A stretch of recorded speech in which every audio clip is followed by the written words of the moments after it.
Что, простите? Да, открыто должна быть.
Получается, ходил в школу из школы там на протяжении 3 лет через это кладбище туда-сюда.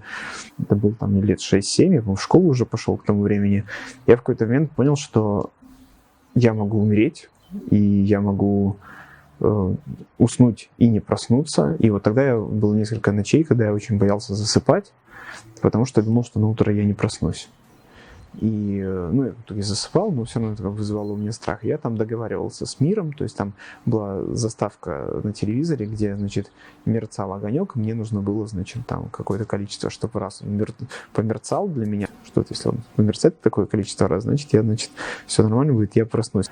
И потом вот это ощущение смертности, мне кажется, оно очень сильно меня сформировало, учитывая там мой жизненный опыт, да, насколько там смерть была близка. У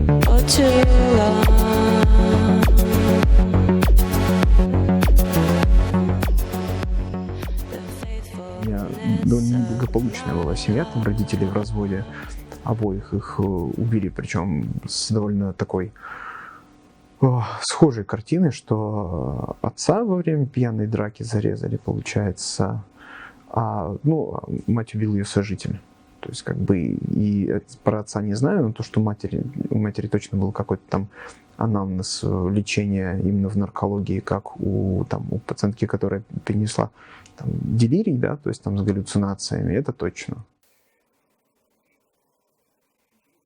Неблагополучие, да, оно было там совершенно про мою семью, то есть не было никогда времени, там были обеспечены семьей. Там, хоть сколько-нибудь. То есть было прям время, когда в доме просто не было денег на масло.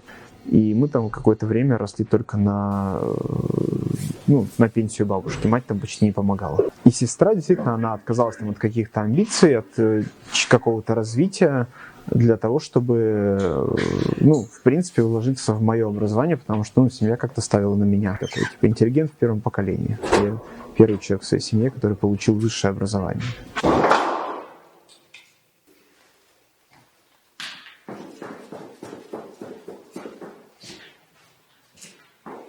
У меня соседка была на площадке, которая в какой-то момент, видимо, там была болезнь Альцгеймера.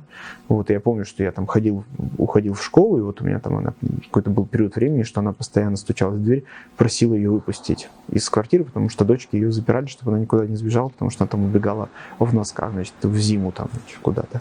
Как-то я к этому привык, и никогда у меня особенно страха там не вызывали. Я, в принципе, в них видел, всегда людей, которым доставалось скорее от окружающих, чем окружающим от них.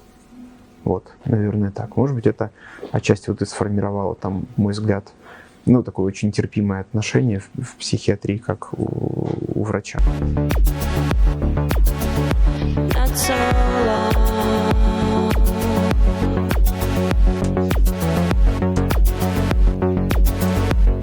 It keeps on burning.